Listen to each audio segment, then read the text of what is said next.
Legal. Pessoal, vê se o áudio do YouTube voltou.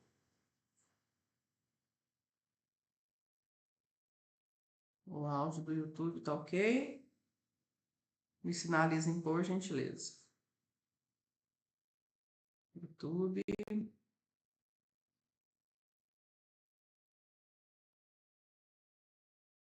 Vamos lá. Vamos ver se vai funcionar agora. Acho que agora sim. Talvez. Áudio. Boa.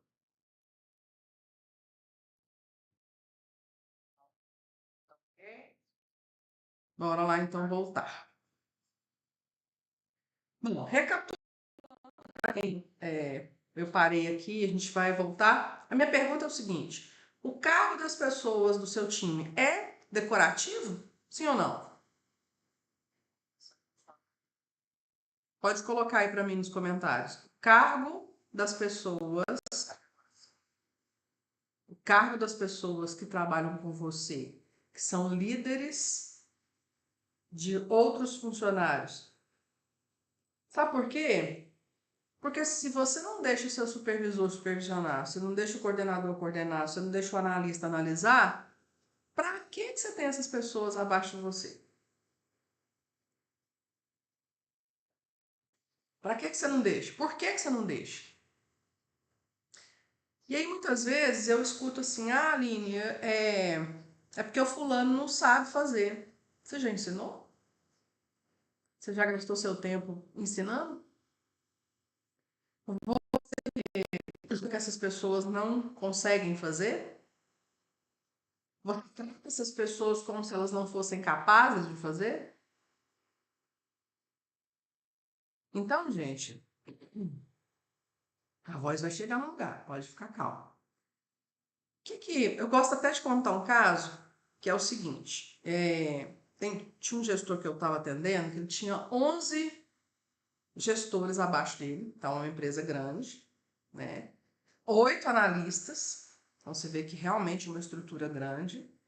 E mesmo com esse tanto de gente no nível tático, esse gestor, centralizava ou fazia com que as pessoas tivessem que depender dele até para escrever um e-mail.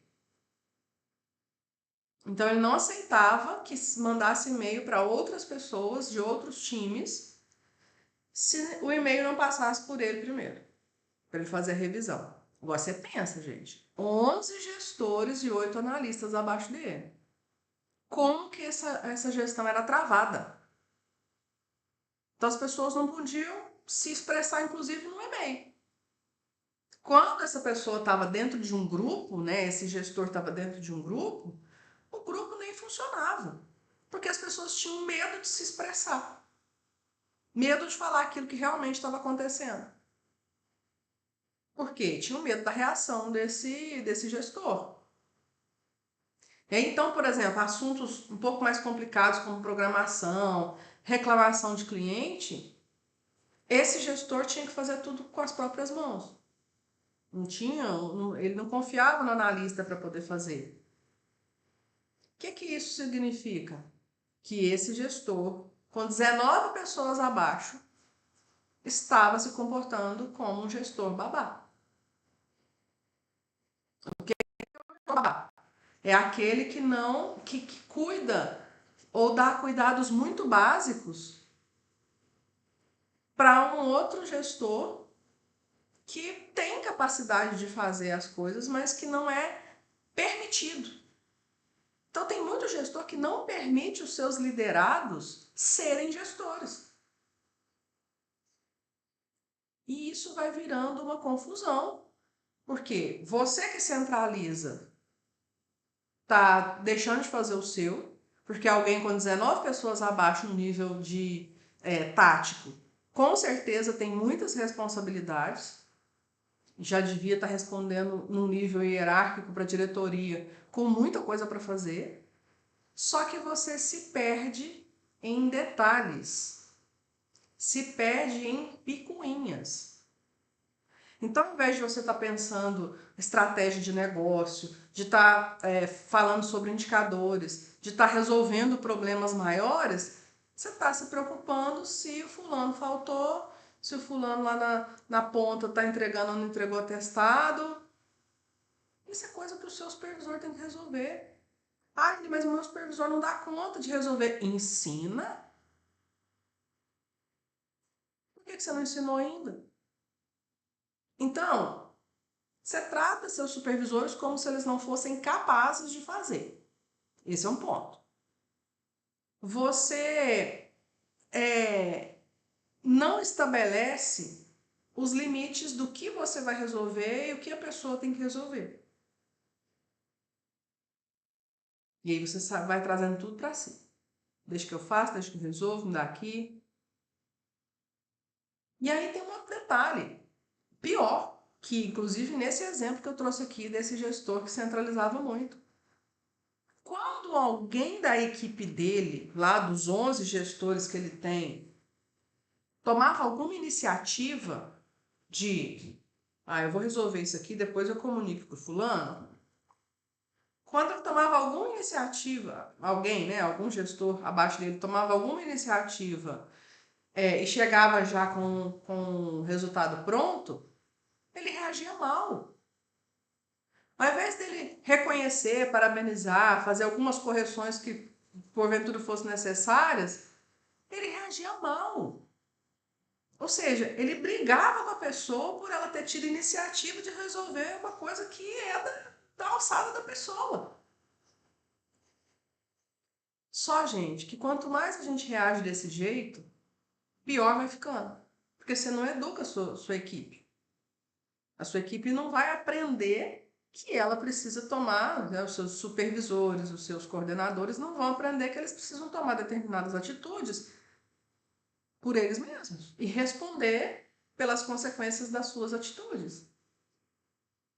Isso é responsabilidade de um supervisor, de um coordenador. E aí a gente está lá na cadeira de gerente e não deixa os caras fazerem. Esse que é o problema. Né? Tomar o chá para ver se a voz melhora. E aí, gente? Aqui eu não vou nem falar do quanto nós temos que desenvolver os nossos supervisores e coordenadores que estão abaixo de nós. Porque realmente eles vão precisar ser desenvolvidos. Só que nós, primeiro, enquanto gerentes, gestores, precisamos tomar atitude de melhorar a nossa atuação. Porque senão eles não vão melhorar, não. E aí, quando você trata o seu gestor, seu coordenador, né, a pessoa que está abaixo de você, que também é líder, como se ele não fosse capaz, você invalida ou enfraquece a atuação desse gestor. Eu tenho uma aluna que ela falou assim, Aline, eu tenho que descer lá na produção para poder aplicar uma advertência. E eu sei que ela tem supervisor na produção. Eu falei assim, mas para que você que vai lá aplicar? Por que é você que vai lá aplicar? Porque o meu supervisor não dá conta de fazer isso, não. Você não dá conta porque ele já tentou e não deu certo e você não ensinou, ou não dá conta porque você nunca deixou ele tentar? Eu acho que não dá conta porque eu nunca deixei ele tentar. Então você vai fazer o seguinte, você vai chamar a pessoa que tem que ser advertida, vai chamar o supervisor, vai contar para o supervisor que você vai fazer para ele prestar atenção, porque da próxima vez é ele que vai ter que fazer. Por quê? Porque eu precisava ensinar para ela que o papel dela enquanto gestora, enquanto gerente, é desenvolver aquele supervisor nesse ponto. Porque você imagina, esse mesmo exemplo que eu trouxe aqui, um gerente com 11 supervisores abaixo dele e minimamente ali, mas em cada equipe, umas 10, 15 pessoas, nós vamos falar aí de 150 pessoas abaixo desse gerente. Você já imaginou se esse gerente continua dessa forma e ele tem que dar feedback para 150 pessoas? Ele não vai fazer outra coisa senão dar feedback. Ou ele vai fingir que não existe feedback, que não tem necessidade de fazer isso e vai deixar para lá. que é a opção mais viável. E aí a equipe vai começar a ter aquele monte de problemas porque não tem quem faça aquilo que tem que ser feito. Então, o papel do gestor que lidera outros gestores é desenvolver esses gestores para que eles façam o papel deles, que é coordenar a equipe, que é fazer o feedback, fazer um plano de desenvolvimento das pessoas, cuidar das rotinas que são próprias do RH, que é ponto, férias, né, banco de horas, atestado, essas rotinas que a gente tem diariamente numa equipe. Quem vai cuidar é o supervisor imediato. E se eu não ensino isso, eu não vou ter tempo de fazer outra coisa senão o trabalho do supervisor. E o meu trabalho de gerência vai ficar para trás. Esse é o primeiro ponto. Tratar o seu supervisor, o seu coordenador, como se ele fosse um incapaz. E se de fato ele não consegue fazer, ensina. Porque na hora que você ensina e a pessoa vai desenvolvendo, você, né, deixou de fazer um monte de atividades operacionais que são desse supervisor, desse coordenador, e é você que está fazendo hoje. Quem está nessa situação? Me conta. Você hoje é gestor de outros gestores e faz ainda feedback com a equipe operacional? Me conta aqui.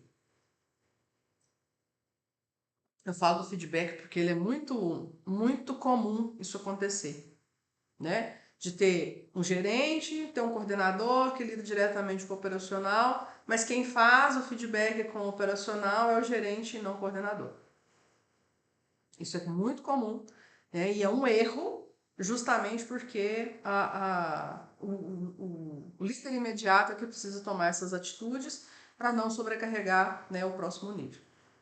Depois vocês vão me contando aqui nos comentários se isso é uma realidade, né? Se você está tendo que descer para fazer feedback, enquanto que quem deveria fazer é o supervisor.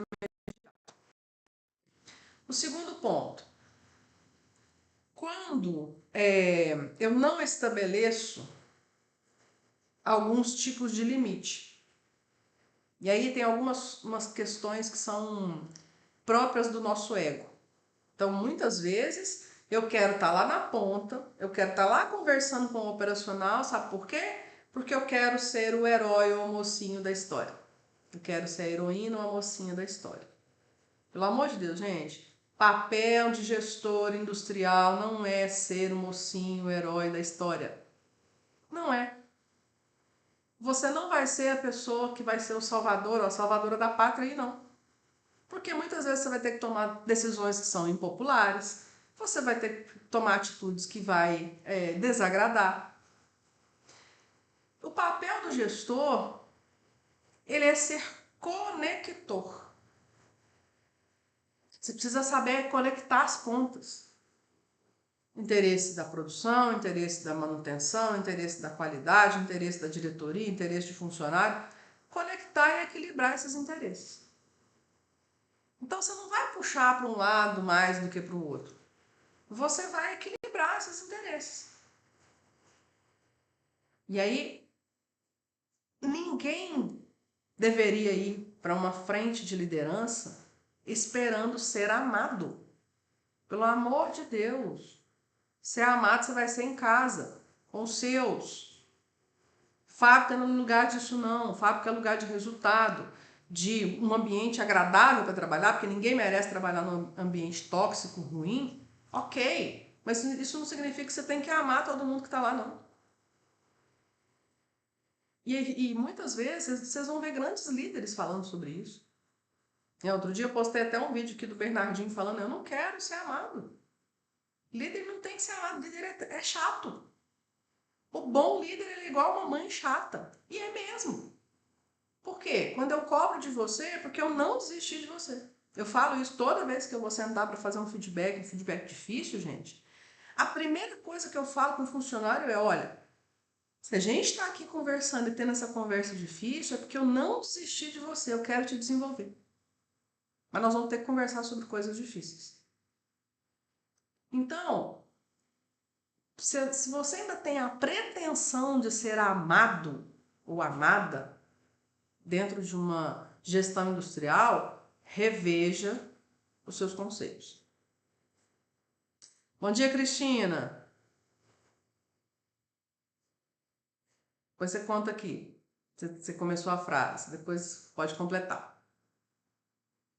E aí, quando eu não desisto da pessoa, e por mais que a conversa tenha que ser difícil, eu vou cumprir as regras que estão estabelecidas pela empresa. Porque eu não tenho compromisso de agradar a todos. Eu tenho compromisso de fazer aquilo que é certo. Né? Então, esses limites precisam ser muito bem estabelecidos. E é aquela história, né? A regra é clara. Já dizia Arnaldo César Coelho, a regra é clara. Supervisão tem que entregar o trabalho de supervisão, coordenador tem que entregar o trabalho de coordenação. O feedback sempre com o gestor imediato. Ah, Aline, fiz feedback, a coisa não está funcionando e que a gente está com problema, a pessoa não está dando resultado. Sabe o que a gente faz aqui em Minas? A gente simplesmente fala tchau, obrigado. Tá fazendo, não tá fazendo, tá falando, tô fazendo avaliação de desempenho, tô falando feedback, fazendo feedback, tô colocando prazo. Não tá resolvendo? Tchau, obrigado. Eu sou a coordenadora da produção, mas quem dá o feedback para os funcionários é meu gerente. Nessa questão, ele é centralizador. Mas você pode dar o feedback, você não precisa esperar por ele, não. Se ele quiser, ele vai dar o feedback também dele. Mas você pode dar o feedback antes. Você pode chamar a pessoa. Ele quer falar com a pessoa? Não tem problema. Pode falar. Mas você já se antecipou. Quando você se antecipa, fica muito mais claro para a pessoa, na hora da conversa com o seu gerente, aquilo que ele precisa melhorar. Porque se ele é centralizador, a chance é que você não tenha, ele não está fazendo feedback, ele está fazendo bronca. Porque, inclusive, né, como você é aluna lá do Acelera, lembra que a gente fala sobre o feedback com prazos, com plano de ação? Faz esse. Faz esse com prazo, plano de ação, que é o que a gente fala lá. Agora, eu tenho certeza que esse seu gestor faz, né, uma bronca. Então a pessoa já vai estar preparada. Inclusive, olha, conversei com a Cristina, a gente já estabeleceu um plano de ação para isso, para isso, para isso. Você se antecipou. Então faça o feedback, mas não o feedback bronca. Aquele feedback estruturadinho lá que a gente fala em relação a ter prazos, plano de ação, tudo certinho. E aí, com o tempo, o próprio gestor centralizador vai começar a entender que ele não precisa fazer isso. Porque você já está fazendo. Entendeu como é que você pode fazer? Então, assim, Aline, eu deveria fazer o feedback, mas quem está fazendo o feedback é o meu gestor, que é centralizador. Então, se você é a gestora imediata, se você é o gestor imediato, já faz.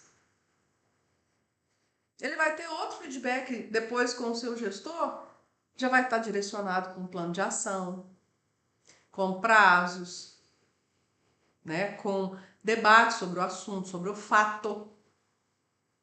E a conversa, inclusive, com esse seu gerente vai ser um pouco mais fácil, porque a pessoa já vai estar orientada. Então faz desse jeito e me conta lá na comunidade como é que ficou. Eu tenho certeza que vai dar super certo. Quem quiser fazer como a Cristina, né, que já é aluno do Acelera Gestor, pode me chamar no direct depois que a gente conversa e entende qual que é o melhor formato para você dentro da nossa comunidade, né? Então não perde essa oportunidade não. E aí, gente, lembra que eu falei que esse supervisor que eu trouxe no exemplo reagia mal quando o gestor dele tomava iniciativa? Então é o mesmo exemplo que a Cristina está trazendo aqui. Quando ela toma uma iniciativa, o gestor dela vai lá e xinga. Quando eu tenho esse tipo de situação, você vai calibrando. Aí eu estou olhando do ponto de vista de que o meu gestor, quando eu tomo a iniciativa, ele me xinga, né? Me dá uma bronca, porque ele não dá feedback. Ele só vai lá e fala que não sei o que e tal, começa aquela confusão. Só que você, nesses momentos, vai discutir limites. Ó, então você está me dizendo, pelo que você me chamou aqui, você está me dizendo que você não quer que eu tome determinadas iniciativas. Você entende que esse é o meu papel?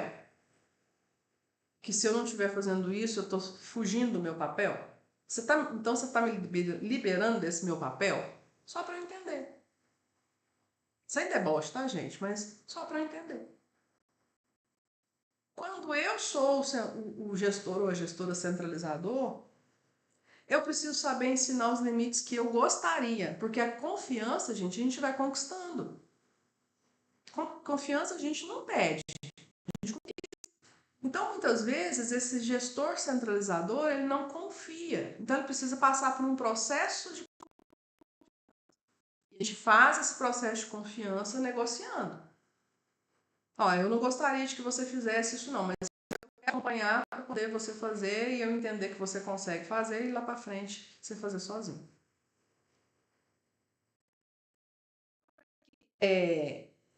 Quando eu sou esse gestor centralizador, que de fato começa a xingar os funcionários, a dar bronca, em toda e qualquer atitude que eles tomam, se eles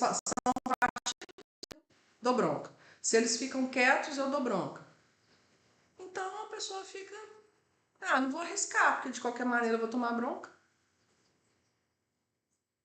Então a nossa reação frente a uma iniciativa, ela também diz muito sobre a sua gestão. Então, para eu conseguir sair do operacional, eu preciso educar os meus funcionários, os meus coordenadores, supervisores, analistas, eu preciso educá-los a serem autônomos. É igual a mãe, quando dá autonomia para o filho. Ela sabe que vai ficar mal feito, ela sabe que não vai ficar lá essas coisas, mas ela precisa fazer isso para que a criança se desenvolva. Então, vamos arrumar o quarto. Ela sabe que a criança não vai arrumar o quarto, tal como ela ou a diarista. Mas ela sabe que ela precisa colocar a criança para arrumar o quarto, porque ela precisa aprender deveres. Vai ficar bem feito? Não. Da primeira vez, não. À medida que vai fazendo, vai ficando melhor. E é isso, essa mesma postura que nós precisamos aprender a tomar. A confiar, a direcionar, a deixar fazer. E à medida que eu deixo fazer, ir corrigindo as coisas que não estão ficando tão boas. Né? O deixar errar nesse ponto, ele é positivo. Lógico que a gente não vai ser imprudente de deixar a pessoa errar numa coisa que vai afetar diretamente vai ter uma consequência muito grande, ou seja, vou dar uma responsabilidade de cara muito grande. Então a gente vai conquistando essa confiança, ou dando essa autonomia, à medida que a pessoa vai mostrando que está se desenvolvendo. Mesma coisa, né, de colocar uma criança para lavar louça. Pode ser que ela quebre? Pode. Mas eu preciso ir ensinando ela a fazer as coisas para poder, lá na frente, ela poder ser autônoma nisso. Né? A gente vê muito hoje em dia, falando de criação de filho, né? A gente vê adolescentes hoje que não sabem literalmente lavar um copo. Adolescentes que não conseguem ir na esquina comprar um pão. E eu tô falando, gente, de pessoas típicas. Eu não tô nem falando de atípicos, não, tá? Pessoas típicas que têm condições de ter aprendido isso, etc, etc. O mundo tá muito violento. Tá, essa criança, esse adolescente vai fazer 18 anos. E aí, o que ele vai saber da vida? O seu gestor, coordenador, supervisor, a mesma coisa. Se você não ensina como essa pessoa tem que agir, qual linha de raciocínio ela vai seguir, como que ela vai fazer, na hora que você tirar a férias, o que vai acontecer? Me conta. Na hora que você tirar a férias, o que acontece? o caos. Ninguém te dá sossego. Porque você não ensinou o básico. Imagina, você vai ficar 15 dias fora da empresa, 15 dias acontecendo coisas, e aí não posso dar feedback, não posso fazer isso, não posso fazer aquilo. O que vai virar essa fábrica? Para depois você falar que, nossa, essa fábrica sem mim ela não roda? Que ego bobo! Pelo amor de Deus. Você tem que ter prazer em falar que você ficou 15 dias descansando e tudo rodou bem. Porque você construiu uma equipe autônoma. Agora, quem chega para mim e fala que ficou 15 dias fora e a empresa na hora que voltou tá um caos, eu falo meus pêsames. Que ruim. Significa que você não está fazendo seu serviço bem feito. Então, gente, eu já ouvi várias coisas, tá? Mas os líderes que estão abaixo de mim, eles são líderes que já foram operadores e não tiveram nenhuma formação acadêmica em relação a isso. Gente, tô para falar para vocês que os melhores alunos que eu tenho não têm formação nenhuma. Os mais dedicados costumam ser os que têm menos formação. Então isso não quer dizer muita coisa, não. Claro que tem gente com pós-graduação que também se desenvolve bem, que também sai bem, ó, com certeza. Mas eu quero dizer que não é a formação que vai fazer a pessoa ter essa atitude. Né? Então não é isso que vai fazer a diferença. Não é porque a pessoa não tem essa formação que você não possa desenvolver. São pessoas, inclusive, até mais dedicadas em determinadas circunstâncias, porque já tem muito tempo de empresa, já conhece a empresa como a palma da mão. Então, muitas vezes, o seu preconceito está em coisas que não deveriam. Então, inclusive, dentro da Acelera Gestor, nós temos vários alunos que não têm formação acadêmica nenhuma e que estão indo super bem. Porque entenderam a lógica, a dinâmica de como as coisas funcionam. Estão colocando em prática, inclusive. O que a gente tem que fazer para poder quebrar esse ciclo, né? De eu lidero gestores, mas eu ainda estou no operacional. Como é que a gente sai disso? A primeira coisa que você tem que entender, olhe para o seu time e vê o que cada um... Porque aí você vai conseguir delegar atividades usando as habilidades dessas pessoas. Inclusive, a gente tem um curso só sobre organização, priorização e delegação de atividades. Quem quiser, é só digitar aqui embaixo OPD25, vai receber o link para poder já se inscrever. Baratinho, R$17, é para resolver o problema. Então, quando você olha para as habilidades dessas pessoas individualmente, você consegue fazer, né, ajustes na rotina. E aí, fazer o feedback sincero para que essa pessoa possa melhorar naquilo que não está tão legal. Então, você vai olhar para as potencialidades, olhar para as habilidades, olhar para as deficiências, chamar essa pessoa e falar, olha, isso aqui é bom, isso aqui não é bom, vamos aproveitar isso, vamos melhorar isso. E dar o voto de confiança. Deixar a pessoa fazer. E aí, claro que treinar, né, gente? Tem que treinar a pessoa para isso. Faz uma vez junto, né? No caso de feedback, faz uma vez junto, para que essa pessoa entenda, né, o que ela precisa realmente fazer, como que ela deve fazer. E aí, uma vez feito isso, você vai estabelecer os limites aos quais você vai atuar e o que a pessoa vai atuar. Eu tô aqui, né, gente? Você não é babá, você é facilitador. Então, olha, aconteceu um problema com o operador da fábrica. Qual que é o limite? Eu, enquanto gerente, vou te ensinar a fazer o feedback com essa pessoa. E aí você vai fazer o feedback com todas as outras que for necessário. Teve alguma situação que é mais séria né, ou mais delicada do que você possa resolver, traz que a gente resolve juntos. Tá em dúvida? Traz que eu te direciono. Ah, Aline, eu preciso fazer tal coisa assim, assim. Eu tenho que conversar com o funcionário, que o funcionário fez tal coisa, etc. Não, isso aí você pode resolver. Então você pode ir treinando, fazendo esse limitador do que você vai ajudar a tratar e aquilo que a pessoa já pode tratar por si só. E a pessoa vai entendendo até que ponto ela pode ir, que limites ela vai atuar. Né? Então, esses limites, à medida que a pessoa vai ganhando a sua confiança, você vai tornando esses limites um pouco mais amplos. Né? Deixa ela resolver. Eu gosto muito da posição de que e eu treino muito donos de fábrica nisso. Dono de fábrica muitas vezes fala assim, Aline, meu gestor é muito dependente, tudo tem que passar por mim e tal. Eu falo assim, olha, primeira coisa que você tem que fazer, chegou um problema na sua mesa, em que facilmente o seu gerente deveria resolver, devolve. Então, muito gestor, muito dono de fábrica, perdão, muito dono de fábrica está lá resolvendo picuinha de funcionário. Por quê? Porque o funcionário já acostumou a tratar com o dono e não aceita o gerente tratar esses problemas. Isso aí, pequena empresa, então, nem se fala, né? Normal pra caramba. Qual que é a orientação que eu faço? Chegou um problema de funcionário na mesa do dono. Qual que é a primeira coisa que o dono tem que perguntar? Fulano, seu gestor, já está sabendo disso? Fulano, seu gestor, já foi envolvido nesse problema para resolver?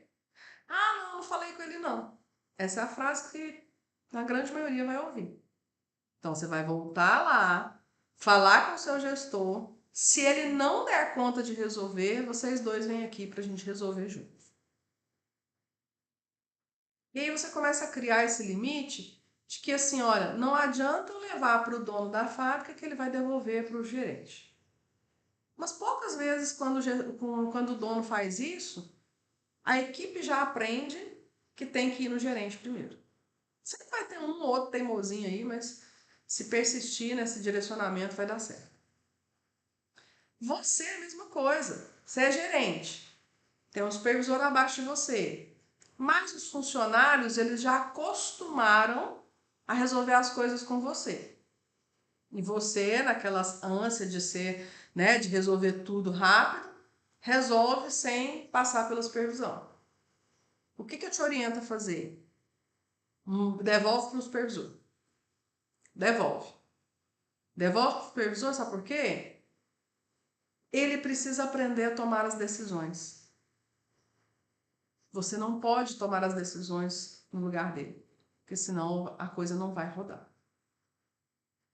Ok? Então, estabelecer esses limites. Muito importante. Terceiro ponto. Dê feedbacks úteis e honestos. O que eu chamo de feedback útil e honesto? É aquele que eu vou falar sobre o que tem que ser falado, sem ficar fazendo rodeios, e vou estabelecer as ações, né? Vamos estabelecer juntos as ações que precisam ser tomadas para que aquele problema se resolva. Então, é um problema de comportamento? Quais são as ações que a gente vai tomar para poder resolver esse problema? Ah, podemos tomar essa e essa ação. Beleza. Vamos botar uma data para a gente conversar de novo sobre isso e avaliar se resolveu ou não resolveu. Botou a data, botou a ação, chegou na data, você está vendo melhora? Feedback de reforço. Ó, tô percebendo que está melhorando. Vamos continuar e restabelecer uma nova data. Nesse feedback, não melhorou nada, aí já tem que ir para os finalmente. Olha, se na próxima vez que a gente conversar isso aqui não melhorar, não sou eu que estou escolhendo sair da empresa, não, é você. Então ele tem que ser útil do ponto de vista de você encaminhar ou para a solução que a pessoa melhore ou para a solução que ela vai ser substituída. Então a gente tem que caminhar por esse ponto, né? E não ficar só Conversei, a coisa não resolve. Né? Só conversar não resolve, não. E aí, por último, mas não menos importante, diria muito pelo contrário, é você preparar sua equipe para ausência. Prepara sua equipe para você estar de longe avaliando tudo que eles estão fazendo. Então, estabelece quais são os indicadores de sucesso. Por exemplo, eu tenho um indicador que eu até compartilho com os meus mentorados, que é assim: você tirou férias, quantas vezes ligaram para você para resolver o problema? Eu estava no cliente essa semana, que uma das gestoras, duas gestoras lá são minhas alunas, né? São mentoradas lá do Acelera Gestor VRI. E uma delas tirou férias. E aí eu fiz essa pergunta: quantas vezes te ligaram? Ela falou assim: não me ligaram. A dona da empresa estava junto, né? Que é a diretora, falou assim: olha, eu tive vontade de ligar, mas eu fiz um filtro para saber se era realmente necessário. E não era.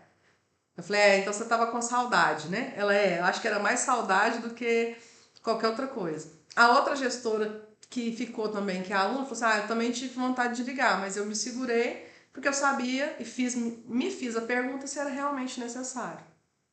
E aí eu percebi que não era necessário.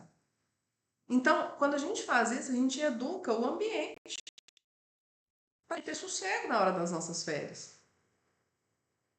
Então, tem muitas empresas que não param agora no final de ano, mas boa parte dos gestores fazem aí seus momentos de férias nesse final de ano. A chance de dar ruim, de você ser incomodado todo santo dia, se você não tiver feito. Eu já vi gestor desistir de tirar férias nesse período porque era mais chateação, era mais dor de cabeça do que ficar. Né? Então, se você é gestor de outros gestores, está nessa situação, olha para essas 4 ações e já coloca em prática. Preparar a equipe para que você possa se ausentar, fazer feedbacks de desenvolvimento que sejam úteis, honestos, estabelecer o limite do que você resolve, o que a pessoa resolve, né? E olhar para as habilidades e deficiências dessa pessoa para serem desenvolvidas. Que é isso que vai ajudar você a cumprir todas as outras ações, né, que a gente colocou aqui. Ok? Me contem. Fez sentido o que a gente está falando aqui? Vocês têm hoje essa dificuldade de sair do operacional, né? Viram nessas ações aqui o que vocês já podem colocar em prática imediatamente? Me conta. E eu tomando meu chá aqui para esquentar a garganta. Tomar água também. Vai revezando. Sim, não. E olha, gente, para quem quer entender um pouco mais sobre isso, né, pode me chamar no direct, né? A gente faz um diagnóstico da sua gestão. É um diagnóstico gratuito, né? Que eu vou entender quais são as suas dificuldades hoje, né? E a partir disso a gente entender quais são os melhores caminhos para você seguir. Combinado? Bom resto de semana. Eu sei que agora estamos todos nos preparativos aí para o Natal. Né? As próximas semanas provavelmente a gente não se encontra aqui ao vivo, mas desejo a todos aí um feliz e santo Natal e que a gente possa fazer um 2026 muito bom. Ok, pessoal? Boa segunda-feira, tem bastante coisa para a gente resolver, né? Grande abraço, tchau, tchau.